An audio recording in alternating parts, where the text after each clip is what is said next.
నమస్కారం. Telangana public service commission నుండి departmental టెస్టులకు సంబంధించిన కీలక ప్రకటన విడుదలైంది. హైదరాబాద్లోని తెలంగాణ పబ్లిక్ సర్వీస్ కమిషన్ అంటే టీజీపీఎస్సీ డిపార్ట్మెంటల్ టెస్ట్స్ మరియు కంప్యూటర్ ప్రొఫిషియన్సీ టెస్టుకు సంబంధించిన మే 2026 సెషన్ వెబ్ నోట్ను విడుదల చేసింది. టీజీపీఎస్సీ విడుదల చేసిన అధికారిక ప్రకటన ప్రకారం proficiency in office automation with usage of computers and associated software అనే పరీక్ష పేపర్ కోడ్ నంబర్ 162 7 జూన్ 2026న నిర్వహించబడనుంది.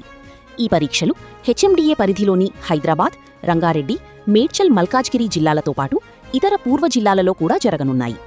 ఈ పరీక్షలకు ఇప్పటికే దరఖాస్తు చేసుకున్న అభ్యర్థులు తమ హాల్ టికెట్లను టీజీపీఎస్సీ అధికారిక వెబ్సైట్ ద్వారా డౌన్లోడ్ చేసుకోవచ్చు. హాల్ టికెట్లు 1 జూన్ 2026 సాయంత్రం 5 గంటల నుండి అందుబాటులోకి రానున్నాయి. అభ్యర్థులు తప్పనిసరిగా అధికారిక వెబ్సైట్ను సందర్శించి హాల్ టికెట్లు డౌన్లోడ్ చేసుకోవాలి. ఈ వెబ్ నోట్ హైదరాబాద్ నుండి 21 మే 2026న విడుదల చేయబడింది. ఇలాంటి టీజీపీఎస్సీ అప్డేట్స్, హాల్ టికెట్ సమాచారం, ప్రభుత్వ ఉద్యోగాల నోటిఫికేషన్లు మరియు పరీక్షల తాజా వివరాల కోసం మా ఛానల్ను వెంటనే సబ్స్క్రైబ్ చేయండి. వీడియో నచ్చితే లైక్ చేసి షేర్ చేయడం మర్చిపోవద్దు. ధన్యవాదాలు.